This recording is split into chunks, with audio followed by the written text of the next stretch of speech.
You're watching the History Fella channel. In this video we're looking at the Battle of Shiloh. The Battle of Shiloh, also known as the Battle of Pittsburgh Landing, was a major battle in the American Civil War, fought on April the 6th to the 7th of 1862.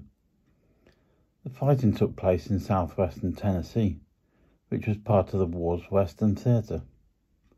The battlefield is located between a small, undistinguished church named Shiloh and Pittsburgh Landing on the Tennessee River. Two Union armies combined to defeat the Confederate Army of Mississippi. Major General Ulysses S. Grant was the Union commander, while General Albert Sidney Johnston was the Confederate commander until his battlefield death, when he was replaced by his second-in-command, General P.G.T. Beauregard. The Confederate Army hoped to defeat Grant's Army of the Tennessee before it could be reinforced and resupplied. Although it made considerable gains with a surprise attack during the first day of the battle, Johnston was mortally wounded and Grant's army was not eliminated. Overnight, Grant's Army of the Tennessee was reinforced by one of its divisions, stationed further north, and was also joined by portions of the Army of the Ohio, under the command of Major General Don Carlos Buell.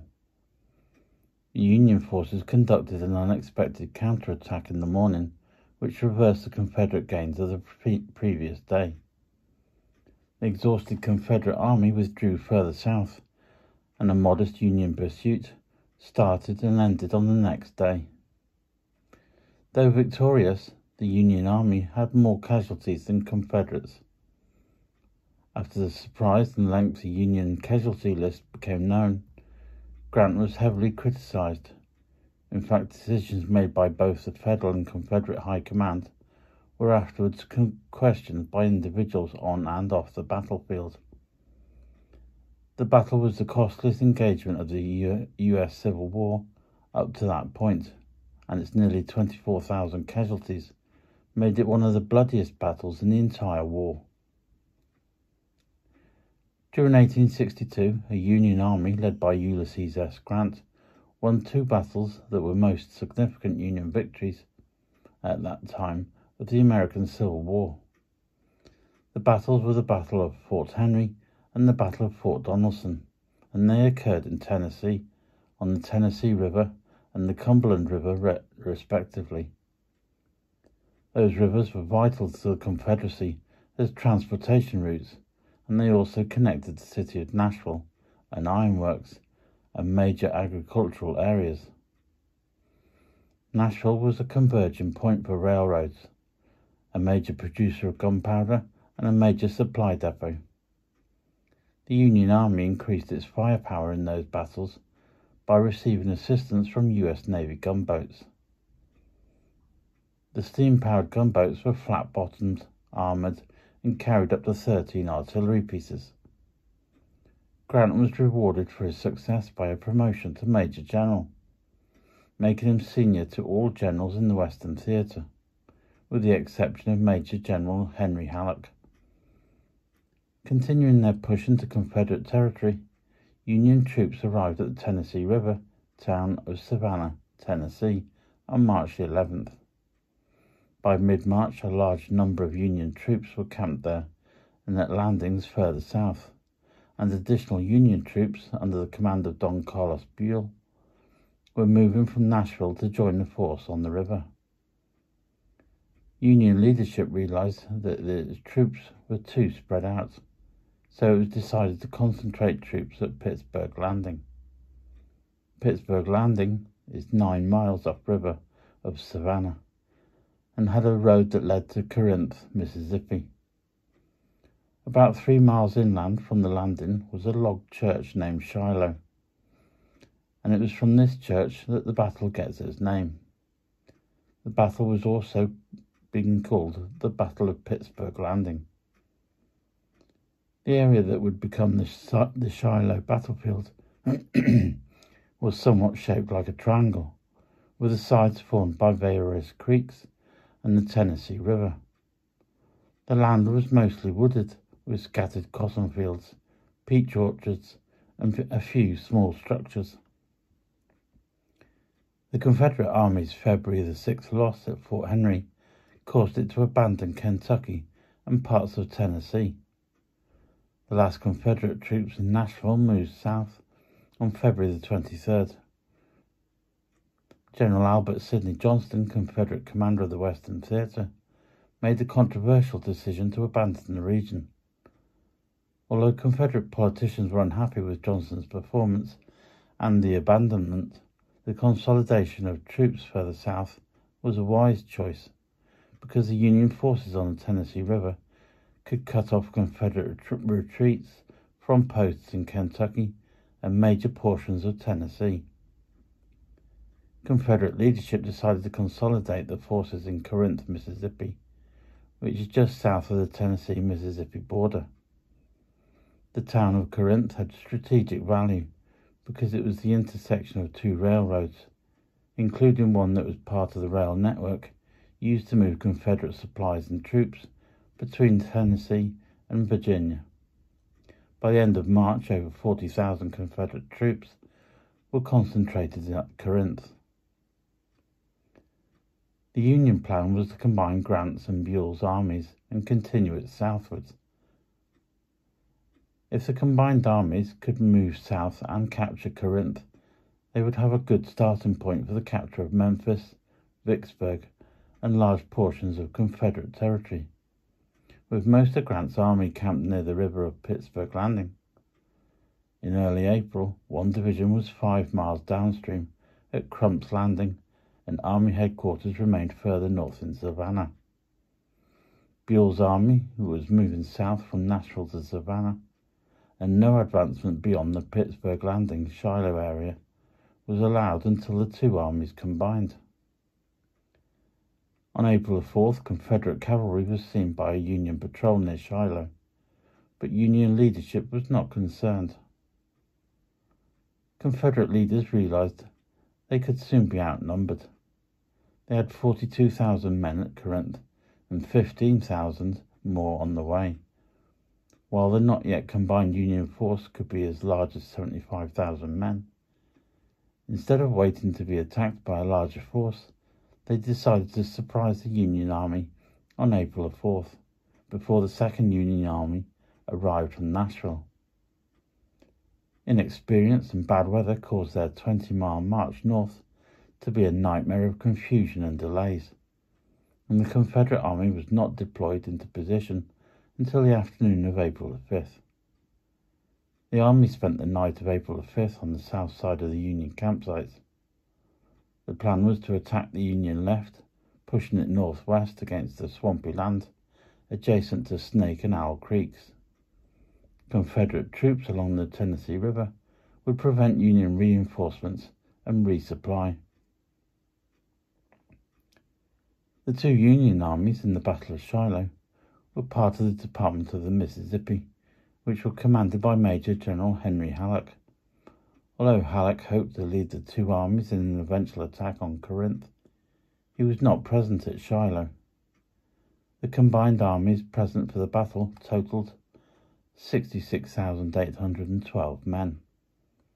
They had 119 artillery pieces available for the battle. The majority of the Union soldiers were armed with either a .69 caliber model 1841 rifled musket or a .69 caliber model 1842 smoothbore musket, although a few regiments had more modern weapons, such as the .58 caliber Springfield model 1855. A few regiments, or sometimes a few companies within a regiment, had British Enfield or Austrian Lorenz rifles. The armies and their divisions were organized as follows. The Army of the Tennessee had the most Union men present at the battle, and it was commanded by Major General Ulysses S. Grant. In February 1862, a smaller version of Grant's army, with the assistance of gunboats under the command of Flag Officer Andrew H. Foote, had been the victor in the Battle of Fort Henry and the Battle of Fort Donelson. For the Battle of Shiloh, Grant's army had 48,894 men in 6 divisions. 2 new divisions, the 4th and the 5th, were added to Grant's 3 in early March. A 6th division was created from reinforcement units at the beginning of April. The other Union army at the Battle of Shiloh was the Army of the Ohio, which was commanded by Major General Don Carlos Buell. Portions of this army did not participate in the battle. One portion remained in Nashville, and another portion moved towards Murfreesboro and northern Alabama. Another division, plus part of a second one, did not arrive in time to participate in the battle. The number of men present at the battle totaled to 17,918, although none of the regiments in Buell's army had participated in a major battle. All were well trained and well equipped. The Confederate army at the Battle of Shiloh was the Army of Mississippi, commanded by General Albert Sidney Johnston, with General Pierre G. T. Beauregard at Johnston's second in command. Created by combining the scattered divisions of Johnston's army with troops from Mobile and New Orleans, and later including one regiment that arrived on April the 7th, Johnston's army had 44,699 men present for duty. The army also had 117 artillery pieces for the battle. Most of the Confederate troops did not have combat experience, and regiments were smaller than normal. Bragg's 2nd Corps was the largest of 4 corps, although it was smaller than the normal size. One of the reasons for the 4 small corps was the size deception, as the typical corps had about 20,000 men. Small arms included flintlocks, shotguns, squirrel rifles, and percussion muskets. A few thousand of the highly accurate Enfield rifles had been distributed to Johnston's men before the battle. The supply of these increased as they were seized from Union troops in combat. Only 1/3 of the cavalry possessed any weapons at the start of the battle. Confederate cavalry was much more effective than their Union counterpart and enabled Johnston to know the positions of both Union armies. Early Sunday morning on April 6th, 5 of Grant's 6 divisions were camped between Shiloh Church area and the Tennessee River. Sherman's division was the first to occupy the Shiloh area, so his 4 brigades were camped near the main approaches to Pittsburgh Landing.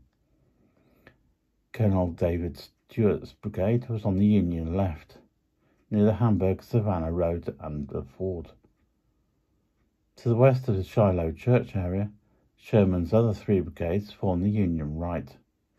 They covered the Pittsburgh-Corinth Road and the Owl Creek Bridge over the Hamburg-Purdy Road. In between Sherman and Stuart was Prentice's division, and between the Shiloh Church area and the Tennessee River was the divisions of McClellan and Hulbert. To the north and closest to Pittsburgh Landing was W.H.L. Wallace's division. Lew Wallace's division was at Crump's Landing, 5 miles downstream of the Union campsites. His main march mission had been to damage a railroad. While on this railroad raid, his men learned that a large Confederate force was nearby. Because of this Confederate force, Wallace's division remained near Crump's Landing. Grant was further north at his headquarters in Savannah. Nelson's division from Buell's army had reached Savannah, but Buell's other divisions were still marching. The Shiloh camps did not form a defensive line, and no entrenchments were made because nobody expected a fight at that location. The inexperienced divisions of Sherman and Prentice were the most forward, or closest to Corinth, of the group. Only a few pickets were in place.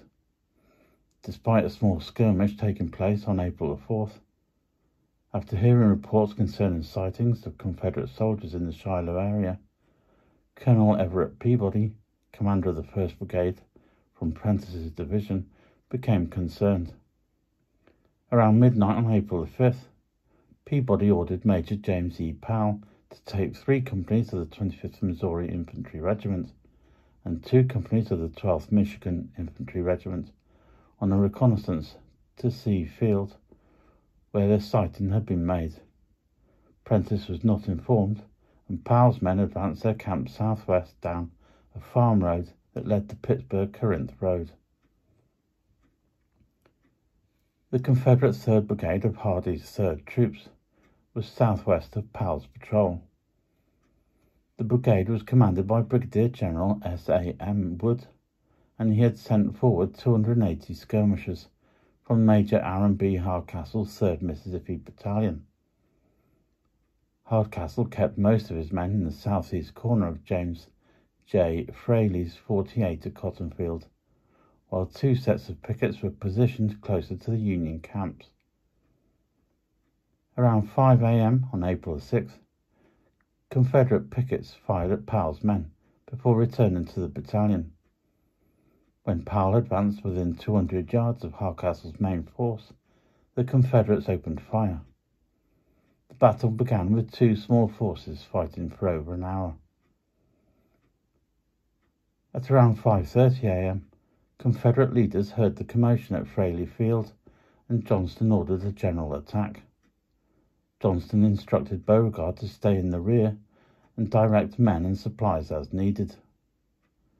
Johnston rode to the front to lead the men on the battle line, and this arrangement effectively ceded control of the battle to Beauregard.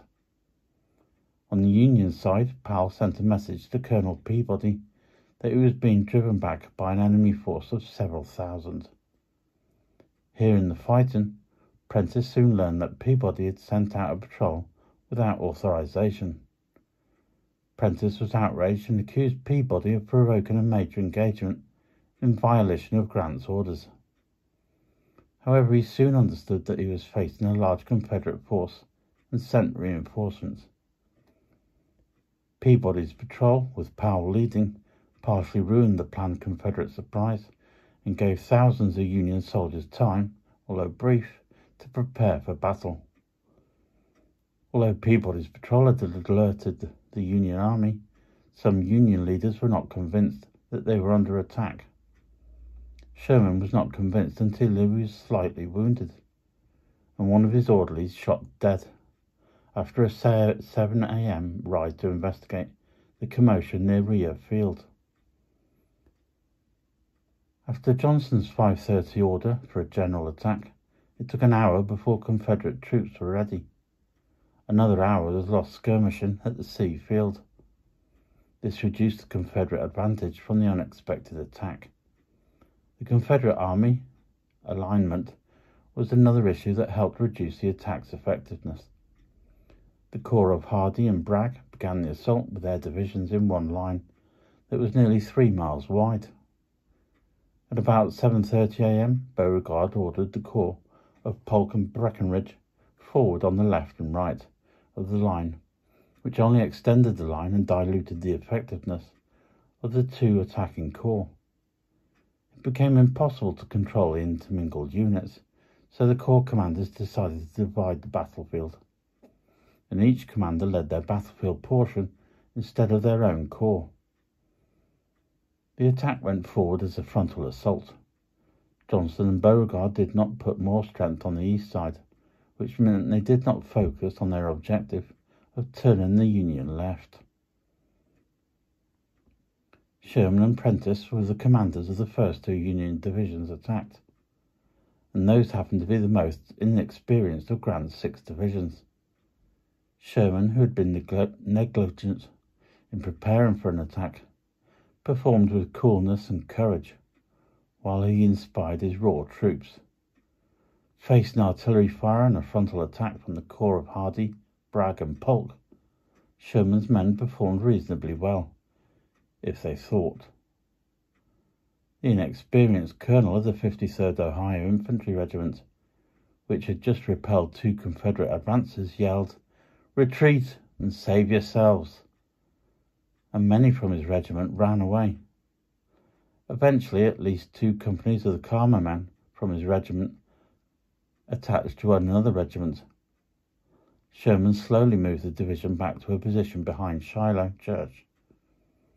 He became supported on his left by the 3rd Brigade from McClellan's division. Prentiss had his camps northeast of Sea Field. On his right, his brigade, commanded by Peabody, was attacked by 2 Confederate brigades, and Peabody was wounded 4 times before being killed. By 8:30 a.m., the remnants of Peabody's brigade were pushed north, and the Confederate army occupied his camp. Further east, Prentiss's other brigade was attacked by brigades commanded by Brigadier General Adlai H. Gladden and Brigadier General James R. Chambers. Around 8:45 a.m., Gladden was mortally wounded from gunfire. The Confederate troops suffered considerable casualties, especially from artillery fire. However, the Confederate troops pushed on and captured the remaining 6th Division camp sometime near 9 a.m.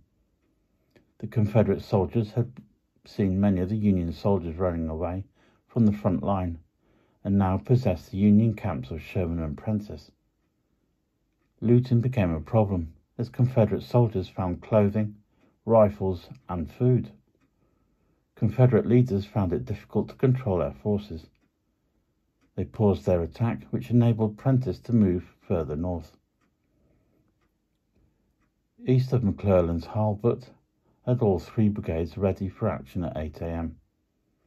After being notified that Sherman was facing a strong attack on his left, Hurlbut sent his 2nd Brigade, commanded by Colonel James C. Veatch, to assist Sherman. Shortly after the first message, Hurlbut was advised that Prentiss was in trouble. Hurlbut brought his remaining 2 brigades south on the Hamburg-Savannah Road near Wicker Field, and he encountered a large number of panic-stricken men from Prentiss's division who were fleeing north. Unable to stop the retreat, he settled his brigades further south near a peach orchard.